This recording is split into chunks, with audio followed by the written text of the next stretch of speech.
Barcelona have tied against Mallorca 2-2, and I want to say a couple of things. I think that the backline that we saw today with Inigo Martinez, Araujo, Alejandro Balde, and Cancelo did not work. I felt like the defense looked very unorganized. There was so much lack of communication, and there were many errors being brought into that defensive line. And I feel like a lot of it had to do with the chemistry between Inigo Martinez and Araujo. And we also had that chemistry between Inigo Martinez and Oriol Romeu that did not work, and we lacked the intensity. We lacked the awareness on what was going on around us when we did lose the ball, and that is why Barcelona suffered a lot. This is the reason why I do say that Xavi Hernandez needs to continue to use our strongest starting 11. We cannot continue to use different starting 11s in every match because we can't afford to do that. If we do that, we lose points. This is the second time that happened to us where we placed a very different starting 11 and we paid the price for it very early in the match. I'm not saying that I'm against rotation, but I believe that the rotation has to be looked at differently. And what I mean by that, I mean Barcelona have to put the strongest starting 11, meaning that we place Koundé, Araujo, Alejandro Balde, and Cancelo in our back line, and also bring our strongest starting midfield and front line and put in as many goals as much as possible in the first 45 minutes. Then you rotate in the second half, very similar to what Barcelona did against Antwerp and against Real Betis. I don't like this whole idea about, okay, now that we used Koundé and Araujo in this match, in the next match we're going to start Inigo Martinez, Marcos Alonso, Araujo, and Sergio Roberto. I don't really like that. That's not the way to go because it shows, right? The results show. So there can be no debate about Barcelona having a different starting 11 in every match because of rotation. Like, yes, rotation is good, but approach the rotation differently. Put these games out as soon as possible, because if you don't do that, if you make it 0-0 in the first 45 minutes, or you're losing 1-0 in the first 45 minutes, the opposition is going to gain strength. They're going to gain confidence. They're going to believe that they're going to be able to come back with a win or just win this game overall, because that is what Mallorca did. Mallorca played very defensively, but the moment they noticed that Barcelona were making many mistakes at the back, they felt the confidence. They felt like they could win this match. They felt like they could tie this match at the very least. And that is exactly what we do not want. That is exactly what Barcelona should never want. We should never give the opposition any source of confidence. We want to suffocate them. We want to be able to let them know that they're not going to win this match, that we're going to score 2 or 3 goals in the first 15 to 20 minutes because we have the capability to do that. But like I've said, Xavi Hernandez and the rest of the coaching staff did not think that this was the right idea. They thought that, okay, we need to change our starting 11. Let's put Inigo Martinez. Let's put Oriol Romeu in the midfield and let's just see how it goes. And like I've said, I really did not like that. The defense really missed Jules Koundé. And again, you may say, Jules Koundé needed a rest. Of course he needed a rest, but start Koundé in the game, and then once it's like 3-0, then you can take Koundé out and put Inigo Martinez in or Christensen in. Now you may also say, Koundé had a bad game. What are you talking about? If we placed Koundé in the beginning of the match, he would have made the exact same mistakes. Like, of course Koundé did not look well when he came into the match. Mallorca had all the confidence in the world. They had all the rhythm and flow in the world to play good football and attacking football that forced Koundé to make mistakes. You put on Koundé too late when you had Mallorca running laps on Barcelona when it came to their mistakes. And that is why Koundé came into this match with a surprise. He's like, wow, what a big surprise for Mallorca to pressure us and the defensive line. They really want to score here. We did not expect this from Mallorca. None of us expected this from Mallorca, but they did that because they had the confidence. We gave them the chance to attack us. So the way that we have conceded the goals, it was ridiculous in my opinion. I think that Ter Stegen made a huge mistake. That pass that he made to, I think, Oriol Romeu looked very loose. I don't know why you wouldn't want to make a pass like that, and especially when you're a goalkeeper. Why lose your concentration? Why look like you did not even care on how you placed that pass? He looked very loose. The body language told me a lot on how he thought about that pass, and that is why he made a mistake, and Mallorca gained the advantage, gained the possession, and scored the goal, and they punished Barcelona greatly. Then in the second goal, we had a goal kick from one of the goalkeepers. He placed into the air. One of the players or the midfielders of Mallorca headed the ball. It went straight to one of the strikers of Mallorca, and then you had Mallorca versus Araujo, and then Ter Stegen had to come out because he felt like he had to come out because he did not want to go on a 1 versus 1 when that striker was going to win the ball, because Araujo was not going to win that ball. Everything happened so fast. And then we had, in just a span of 1 to 2 seconds, Ter Stegen and Araujo collide together, and the ball just went in, and then that is how Barcelona conceded the goals. It's very,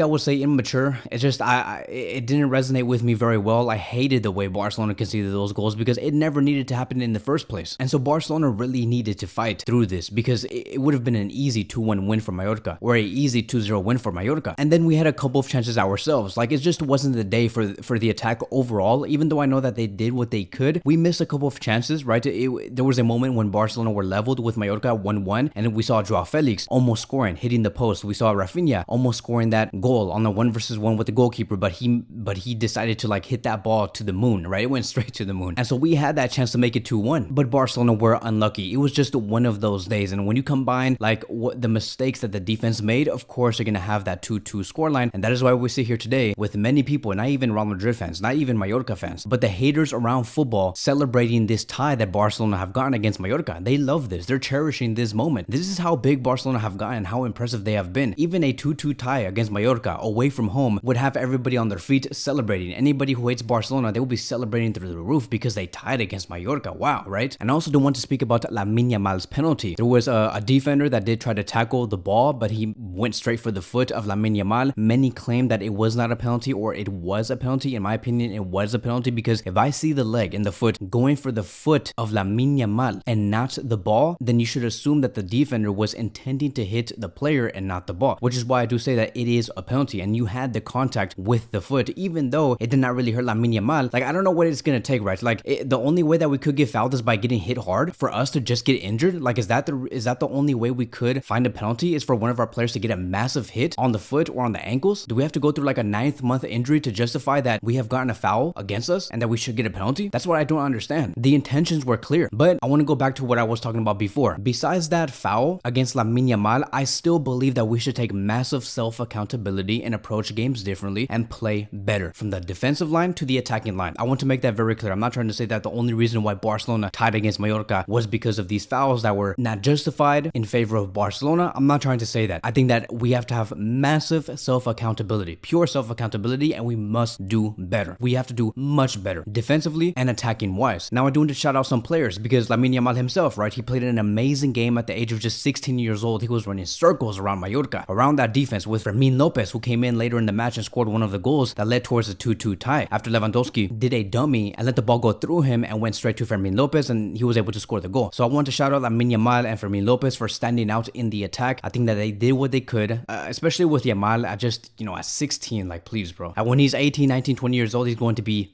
big. He's going to be a big time player. He was owning that right flank, and I just don't understand how you can be so good at just 16 years old. He barely lost the ball, by the way. Another player that I do want to shout out, it is Gavi. Gavi is really starting to showcase to the world why he can play as a deep line playmaker and play in a much more central role and play right next to Araujo or whoever's there in the center back positions, whether it's Koundé, Christensen, or Frankie de Jong. Gavi is able to be the number 6. Very surprising, right? And he was the most intense one on the pitch. When it was 1-1 or 2-1 or 2-2, Gavi was always fighting for the ball. He was our warrior. He was the one that looked the most hungry. So this evolution that's happening with Gavi is massive, right? Like, really take note of what's going on with Gavi. What we are witnessing is history. For Gavi to convert himself into almost a world-class number 6 is great to hear, because this could be something for us in the future. Maybe Xavi might look at this and say, okay, my future double pivot will be Gavi and Frankie. And if we have to play a 3-man central defensive midfield line, we place Gavi, Frankie, and Cancelo, because it can work, because Gavi is a great organizer. Everything that we have been seeing from Gavi is very much replicating what Xavi did for Barcelona when he was playing on the pitch. He is taking his role in terms of organizing the ball, protecting the ball, playmaking, making sure that the ball does not end up with the opposition. He carried the midfield. And now that I think about it, with Gavi putting out these masterclasses day in, day out, and Fermin Lopez scoring a goal, like, how do we have a player like Fermin Lopez and Gavi overperforming Bellingham and Camavinga? But I'm not even going to get into that conversation.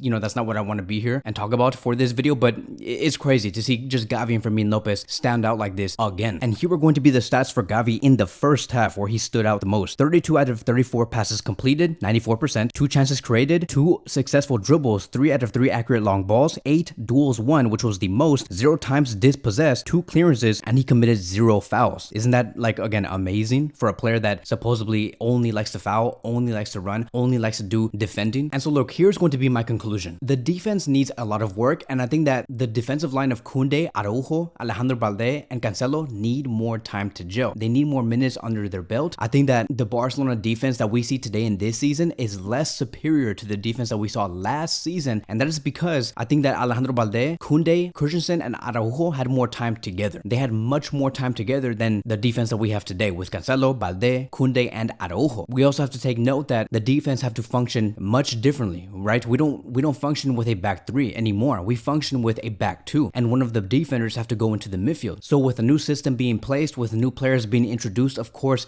the defense is going to end up making mistakes. And with Inigo Martinez coming in, another new player, another player that also needs time to gel, we need more minutes under the belt for the defense, because it's quite clear that one of the weaknesses that we have, it is the defense of Barcelona. The attack have grown compared to the previous season. We are much better in the attack, and that wasn't the conversation that we had last season, but this this season, I think that the defense needs to have more minutes, more work. They need to understand each other much better, and more communication needs to go on. They've conceded, I think, 8 goals in the past 7 matches, and that's not good. Remember the time when we had like 15 clean sheets in a row? But we move on. Our next match will be against Sevilla on Friday. I think that Barcelona must win those 3 points, and I do expect the strongest 11 going up against Sevilla. That is not going to be an easy game. I know that Sevilla have not been at their best, but there's no excuses. Xavi must place his best 11, which will be the back 4 that I always talk about: Koundé, Araujo, Cancelo, and Alejandro Balde, with our midfield being Gavi, Gundogan, and I would even say Joao Felix in the midfield, with our front 3 being Lamine Yamal, Raphinha, and Lewandowski. It has to be the strongest starting 11. There is no other excuses. Let's put the game off fast, let's score 3 to 4 goals, and then we can rotate from there. So that is going to be wrapping up today's video. Thank you guys so much for watching, and I will see you guys in the next one.